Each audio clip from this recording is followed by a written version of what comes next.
Okay, good morning student. Now we have to tell about the food preservation. Microorganisms को the process of storing food items from the long time by the maintaining its natural value, texture and flavor is called food preservation.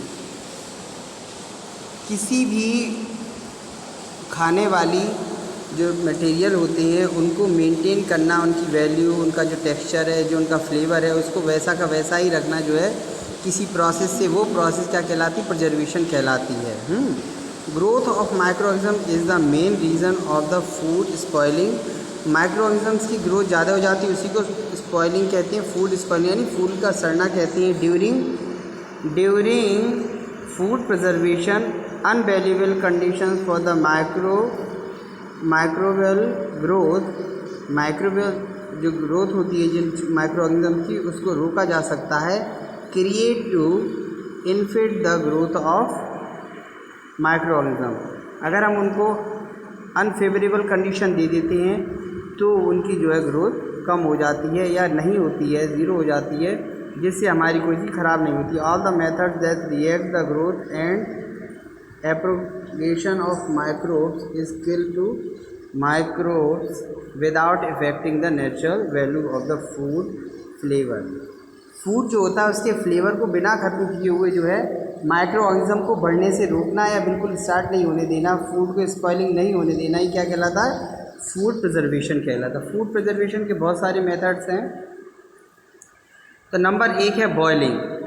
इस boiling के through हम जो है दूध को, पानी को और पके हुए फूड को जो है वो प्रिजर्व करते हैं। अगर आपने एक बार दूध को नहीं गर्म किया तो उसके अंदर माइक्रोब जो होते हैं वो उसको स्पॉइल कर देंगे, और अब हम दूध को अच्छी तरीके से खौला करके बॉइल्ड करके और फिर बंद कर देते हैं इसको, तो इसके माइक्रोब मर जाते हैं और ये स्पॉइल्ड होने से बच जाता है। इसी तरह से वाटर जो है बहुत सारे जर्म्स वगैरह, आजकल जो रेनी सीजन चल रहा है इसमें तो बहुत सारे जो है माइक्रो ऑर्गेनिज्म्स मिले हुए होते हैं, तो हमें पानी को, वाटर को गर्म करके छान के तभी पीना चाहिए।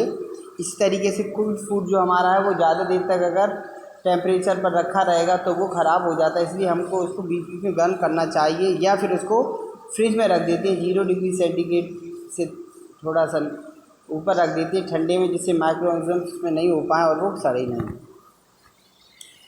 तो boiling of food kills the existing microbes as contain microbes do not survive at high temperature और लो टेम्परेचर। ना हाई टेम्परेचर पर ये सर्वाइव कर पाते हैं ना लो टेम्परेचर पर, इसीलिए फूड को जो है मिल्क को या दूध को हम गर्म करके तब रखते हैं। सन ड्राइंग, आजकल आपने देखा होगा सीरियल्स, बहुत सारे जो है अनाज हैं, गेहूँ हैं, दालें हैं, सब्जियां हैं, फ्रूट्स हैं, मीट है, फ़िश है, दूध है, इन्हें सुखा दिया जाता है। इनके अंदर से सारा वाटर एब्जॉर्ब कर लिया। जैसे बहुत से लोग आजकल सुखाते हैं, आलू को सुखा लेते हैं, पापड़ बना लेते हैं, या बहुत से लोग जो है सब्जियों को सुखा लेते हैं, मेथी को सुखा लिया, आपकी ये क्या होती हैं इनको जो है दरार की कौन सी ये बीन्स हैं, ये सब चीज़ें सुखा लेते हैं वो, और फिर उसको जो है बाद में इस्तेमाल करते हैं। इससे क्या होता है, जब इनके अंदर का this method involve the drawing the food items in the sun to remove water which is the key of the source for the growth of microorganism. इसमें से वाटर की मात्रा को निकाल देते हैं ताकि इसमें माइक्रोऑर्गेनिज्म का नंबर बढ़ नहीं पाता है, वो ग्रोथ नहीं कर पाते हैं। दूसरा है पॉस्चराइजेशन। पॉस्चराइजेशन एक ऐसा मेथड है जिसमें दूध को एल्कोहलिक ब्रीवेज है, जैसे आपके फ्रूट जूस है, जैसे आपका ये केचप, टमाटो केचप वगैरह बनाते हैं, तो इसको क्या करते हैं, पहले बहुत हाई टेम्परेचर गर्म करते हैं और फिर एकदम इसका टेम्परेचर डाउन कर देते हैं।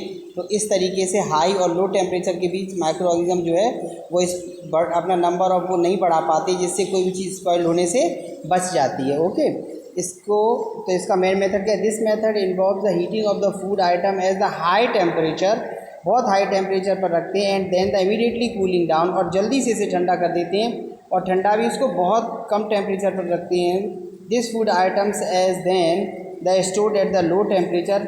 मिल्क को 70 डिग्री सेंटीग्रेड तक गर्म करने के बाद फिर उसको 30 सेकंड के लिए कूल कर देते हैं इमीडिएटली। तो ये जो है इससे उसमें माइक्रोब्स नहीं बढ़ते हैं और वो स्पॉइल्ड होने से बच जाता है। इसको बोलते हैं पॉस्चराइजेशन। ये लिस पास्चर ने इस मेथड को बनाया था, इसलिए उसके नाम पर इसको पॉस्चराइजेशन बोलते हैं। Refrigerating and the freezing. आप देख रहे होंगे अभी इस समय आलू की फसल नहीं हो रही है, गोभी की फसल नहीं हो रही, फिर भी ये सब्जियां कहाँ से मिल रही हैं? इनको कोल्ड स्टोर में रख दिया गया। हमारे घर में कोई चीज़ होती है ज़्यादा बन जाती है तो हम उसको फ्रीज में रख देते हैं। क्यों? कि लो टेम्परेचर पर भी जो है माइक्रो ऑर्गेनिज्म काम नहीं करते, ग्रोथ नहीं कर पाते हैं, इसीलिए उसको वो किसी भी फूड आइटम को स्पॉइल नहीं कर पाते। उससे बचाने के लिए जो है हम इसको लो टेम्परेचर पर रखते हैं, जैसे फ्रूट्स हैं, वेजिटेबल्स हैं, मीट हैं, ठीक है। इन सब चीज़ों को दिस मेथड आपको पता है इफेक्ट होता है इसका लो टेम्परेचर का। फिर उसके बाद है canning. Canning raw as the cooked fruits, vegetables, jam, meat and fish. इसको in this method food items effectively stored in the उसमें से निकाल देती हैं और that so do not come to contact with the air. ये air के contact में सीधा नहीं आ पाती और ना मॉइस्चर के कांटेक्ट में आ पाती हैं ये चीज़ें, जिससे जो है इनके ख़राब होने के बहुत कम चांसेस रहते हैं, ये ख़राब नहीं होती हैं। फिर है पिकिंग। पिकिंग का मतलब वो अचार बनाना। पिकल अचार है, मीट है, जैम है, मुरब्बा है, इसमें चीनी या नमक के साथ इसको मिलाया जाता है और ऑयल डाल करके, जिससे ये स्पॉइल होने से बच जाता है। क्यों? कि when the food item contact with the salt, vinegar and oil, जब नमक, विनेगर, सिरका और ऑयल के संपर्क में कोई चीज़ आती तो फिर इनको प्रिजर्व किया जा सकता है, उसमें माइक्रोब्स की संख्या बहुत कम बढ़ती है। यूजिंग ऑफ केमिकल प्रिजर्वेशन, जैसे आपका कैक्टस है, स्क्वैशेस है एंड स्क्वैप्ट है, इनको जो है प्रिजर्व करने के लिए हम यूज़ करते हैं केमिकल्स, और इन केमिकल्स में डाल करके इनको जो है रखते हैं ताकि जो है इससे ये प्रिजर्व हो जाती है और माइक्रोब बिल्कुल नहीं बढ़ते हैं और उसको जो है कोई हानि नहीं पहुंचती, हमारा फूड स्पॉइल नहीं होता है, ठीक है। अब आ जाते हैं हम अपनी एक्सरसाइज लेट्स ट्राई फास्ट 5 पे। Give the 2 examples of each pathogen. तो पैथोजिन आपको पता है क्या होते हैं? पैथोजिन्स वो माइक्रोब्स होते हैं जो किसी भी तरह से हमें नुकसान पहुंचाते हैं, बीमारियां पहुंचाते हैं हमें। तो नंबर 1 पैथोजिन्स हम क्या लिखेंगे? वायरसेस। नंबर 2 क्या लिखेंगे? बैक्टीरिया। नंबर 2 है कम्युनिकेबल डिसीज़। तो डिसीज़ जो किसी के कांटेक्ट में आने पर एयर के या टच करने से फैलती हैं वो क्या होती हैं? कम्युनिकेबल डिसीज़ होती हैं, जैसे चिकन पॉक्स है, जैसे ट्यूबरक्लोसिस है। Food preservation. फूड प्रिजर्वेशन के इतने सारे मेथड हमने पढ़े। बॉयलिंग और सन ड्राइंग जो है वो बहुत ज़्यादा लोग करते हैं, ये सबसे ज़्यादा फेवरेबल जो है प्रिजर्वेशन है। उसके बाद है डिहाइड्रेशन। डिहाइड्रेशन वो प्रोसेस होती है जिसमें बॉडी के अंदर पानी की कमी हो जाती है या किसी तो ये हमारे इसका भी मेथड है, डिहाइड्रेशन कर देते हैं, किसी चीज़ में से मॉइस्चर को बिल्कुल ख़त्म कर देते हैं तो वो डिहाइड्रेशन कहलाता है। तो इस तरीके से डिहाइड्रेशन के जरिए से हम क्या करते हैं? फ्रूट्स को सनलाइट करते हैं, ठीक है, मीट को इस तरह से रखते हैं। अब है आंसर और क्वेश्चन। लिखा है name the conjugative organism for the tuberculosis. Tuberculosis किससे फैलती है? What are the prevents major for the tuberculosis. तो ट्यूबरकुलोसिस के लिए क्या क्या हमें बचाव रखने चाहिए?